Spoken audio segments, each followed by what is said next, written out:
घटना 1960 के ज़माने की है। अलीगढ़ ITI में मेरे पिता प्रिंसिपल थे।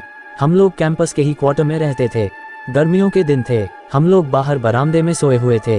रात के करीब 1 बजे सुपरवाइजर RK सिंह, जो सिक्योरिटी का काम भी देखते थे, मुझे जगाया और कहा कि अपने पिताजी को बुलाओ। पिताजी अंदर आंगन में सोए थे। मैंने उन्हें जगाया तो वे बाहर आए तो सिंह साहब ने बताया कि मशीन चल रही है, उसकी आवाज़ यहाँ तक आ रही है। पिताजी ने कहा कि 2-3 लोगों को साथ लेकर जाइए और देखिए कि वहाँ कोई है क्या। वे लोग गए और कुछ लोगों को साथ लेकर गए। काफ़ी देर बाद लौटे और बताया कि वहाँ कोई नहीं था, मशीन अपने आप चल रही थी, उसे बंद कर दिया गया। इतना कहकर वे लोग अपने अपने घर चले गए। अभी वे लोग घर पहुँचे भी नहीं होंगे कि मशीन चलने की आवाज़ फिर आने लगी। पिताजी को आकर उन्होंने बताया और फिर देखने चले गए। मशीन बंद कर उन्होंने मेन स्विच ऑफ कर दिया। वर्कशॉप बंद करके पिताजी को बताकर घर चले गए। सुबह के 3 बज चुके थे। उस दिन मशीन फिर नहीं चली।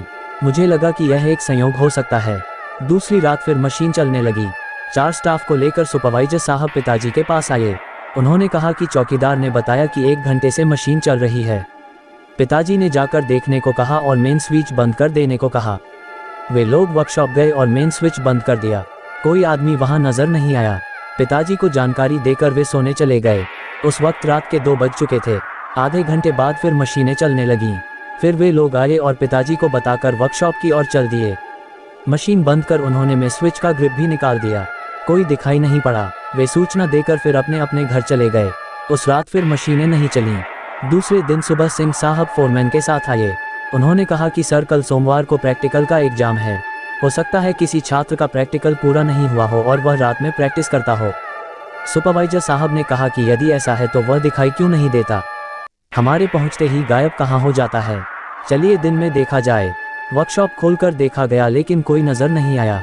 वर्कशॉप बंद कर वे चले गए। इतवार की रात फिर मशीनें चलने लगीं। सारे लोग परेशान हो गए कि यह कैसे हो रहा है। सोमवार को परीक्षा शुरू होने के वक्त जब एग्जामिनर आए और जॉब देकर 8 घंटे में उसे पूरा करने को कहा, फिर अपनी जगह आकर बैठ गए। तभी उनकी नज़र टेबल पर पड़ी। उन्होंने देखा कि वह जॉब बनाकर पहले से रखा हुआ है। उस पर रोल नंबर भी पंच किया हुआ था। इंस्ट्रक्टर को बुलाकर पूछा तो पता चला कि वह रोल नंबर जिस लड़के का है उसकी मौत 3 माह पहले मोटरसाइकिल एक्सीडेंट में हो चुकी है। ये बात पिताजी के पास पहुंची तो उन्होंने कहा कि उस पर नंबर दे दीजिए, लगता है कि उसकी आत्मा भटक रही है। नंबर देकर उसे पास कर देने से उसकी आत्मा को शांति मिलेगी। एग्जामिनर ने नंबर दे दिया और सचमुच उस दिन के बाद कभी भी रात के वक्त अपने आप मशीनें नहीं चलीं। हम 3 वर्ष तक वहां रहे लेकिन ऐसी कोई घटना नहीं हुई। हर व्यक्ति की चाहत होती है कि उसे एक खूबसूरत दुल्हन मिले, लेकिन घूंघट उठाते ही यह पता चले कि जिसे दुल्हन बनाकर लाए हैं वह लड़की नहीं भूतनी है, तो सोचिए क्या गुजरेगी उस व्यक्ति पर। ऐसी ही एक पुरानी घटना है बिहार के दरभंगा जिले के नेहरा गांव की। गांव के निवासी राधेश्याम चौधरी बताते हैं कि इस गांव के एक युवक की शादी हुई। युवक अपनी दुल्हन को लेकर घर वापस आ रहा था। उन दिनों डोली में बैठकर दुल्हन आती थी। रास्ते में डोली लेकर चलने वाले जब थक गए तो उन्होंने एक पेड़ के नीचे डोली को रख दिया और सुस्ताने लगे। कहते हैं कि इसी बीच एक भूतनी ने दुल्हन को मार दिया और उसके शरीर पर कब्जा कर लिया। कोई भी इस घटना को समझ नहीं पाया और दुल्हन की डोली ससुराल आ गई। रात के समय जब दूल्हा अपने कमरे में पहुंचा, दुल्हन का घूंघट उठाकर उसका चेहरा देखने लगा, तभी उसे तेज प्यास लगी और पानी पीने की इच्छा जताई। दुल्हन बैठे बैठे हाथ बढ़कर कुएं से पानी भर लाए। ये देखकर दूल्हा बेहोश हो गया। जब होश आया तो दुल्हन के रूप में बैठी भूतनी ने कहा कि तुमने मेरा राज जान लिया है, अब मैं तुम्हारे पास नहीं रह सकती हूँ। अगर तुम्हारे पास रहूंगी तो तुम्हें भी जान से मार डालूंगी। भूतनी ने कहा कि इस गांव में मैं दुल्हन बनकर आई हूँ, इसलिए अब से यह गांव मेरी देखरेख में रहेगा। गांव वालों से कह देना कि वह अपने घर का चूल्हा दक्षिण दिशा की ओर रखें। इससे गांव उन्नति करेगा और लोग खुशहाल रहेंगे। उसके बाद से इस गांव के सभी लोग अपने घर का चूल्हा दक्षिण दिशा की ओर रखते हैं। शास्त्रों में दक्षिण दिशा में चूल्हा रखना अशुभ कहा गया है। माना जाता है कि ये दिशा भूत प्रेत और यम की दिशा है, इसलिए आमतौर पर कहीं भी लोग इस दिशा में चूल्हा नहीं रखते हैं। लेकिन नेहरा गांव के लोग कहीं भी जाकर बस जाएं, चूल्हे का मुंह दक्षिण दिशा की ओर रखना बिल्कुल भी नहीं भूलते। 2 बात बहुत पहले की है। एक बार रमेसर काका अपने बेटे से मिलने लखनऊ गए हुए थे। वे शाम को लगभग 4 बजे लखनऊ से ट्रेन पकड़कर मकरेड़ा के लिए रवाना हुए। मकरेड़ा पहुंचने में रात के करीब 10 बज गए। मकरेड़ा पहुंचने के बाद उन्होंने सोचा कि शायद इस समय टिकरिया जाने के लिए कोई गाड़ी मिल जाए। टिकरिया और मकरेड़ा के बीच मात्र 6-7 किलोमीटर की दूरी थी और इस रूट पर 1-2 पैसेंजर गाड़ियां दौड़ा करती थीं। पर मकरेड़ा से टिकरिया होकर आगे जाने वाली रात वाली पैसेंजर निकल चुकी थी। अब रमेसर काका क्या करें। पहले तो उन्होंने वह रात स्टेशन पर ही गुजारने की सोची, पर फिर पता नहीं उन्हें क्या सूझा कि अपना झोला झंडा उठाए और रेल की पटरी पकड़कर मकरेड़ा से टिकरिया की ओर चल दिए। टिकरिया में स्टेशन से थोड़ी ही दूर पर उन्होंने एक झोपड़ी डाल रखी थी और उसी में चाय पकौड़ी आदि बेचा करते थे। रमेसर काका निडर होकर तेजी से पटरी के किनारे किनारे आगे बढ़े चले जा रहे थे। उन्हें तो देर सबेर पैदल ही पटरियों से होकर इधर उधर आने जाने की आदत थी। अस्तु उस काली रात में भी वे तेजी से ऐसे बढ़े चले जा रहे थे जैसे दिन का प्रकाश हो। अभी रमेसर काका लगभग 1 किलोमीटर तक बढ़े होंगे, तभी उन्हें पटरी के बीच एक बकरी मैन्याती हुई नजर आई। उन्होंने पास जाकर देखा तो एक बकरी जिसके गले में पगहा बंधा था और वह पगहा पटरी के बीच में फंस गया था। पहले तो रमेसर काका के दिमाग में यह बात आई कि आखिर इतनी रात को ये बकरी यहाँ कैसे आ गई, और अगर कोई लेकर आया था तो इसे छोड़कर क्यों चला गया। खैर, रमेसर काका ने और अपने दिमाग पर जोर न डालते हुए उस बकरी के फंसे पगहे को निकालने की कोशिश शुरू कर दी, पर पगहा इस तरह से फंसा हुआ था कि निकलने का नाम ही नहीं ले रहा था। इसी दौरान उस लाइन से होकर एक मालगाड़ी धीरे गति से आगे बढ़ रही थी। रमेसर काका उस बकरी के पगहे को निकालने में इतने मशगूल थे कि उन्हें आती हुई ना मालगाड़ी की सुध थी और ना ही उन्हें उसकी आवाज़ सुनाई दे रही थी। धीरे धीरे वह मालगाड़ी रमेसर काका के काफ़ी करीब आ गई। अरे ये क्या! अब जाकर रमेसर काका को मालगाड़ी का आभास हुआ और वे कूदकर पटरी पर से हटना चाहे, पर यह क्या, वे ज्यों कूदकर भागना चाहे त्यों ही उस बकरी ने विकराल रूप पकड़ लिया।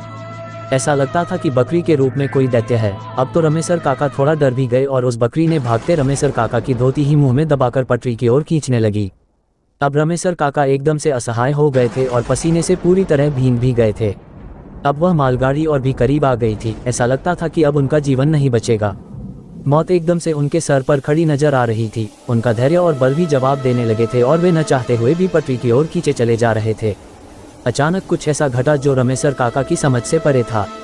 अचानक एक 15-16 साल की सुंदर कन्या प्रकट हो गई और देखते ही देखते उसने उस बकरी के मुंह से रमेसर काका की धोती छुड़ाने लगी। अब तो वहां का दृश्य बहुत ही भयंकर हो गया था। रमेसर काका पूरी तरह से डरे सहमे थे, पर इस किशोरी के आने से उन्हें थोड़ी राहत मिली थी। अब मालगाड़ी लगभग 10 मीटर की दूरी पर आ गई थी। अब तो उस बकरी और उस किशोरी की लड़ाई और भी भयंकर हो गई थी। अचानक उस किशोरी ने बकरी के मुंह से धोती को छुड़ाने में सफल हुई और तेजी से रमेसर काका को धक्का दे दी।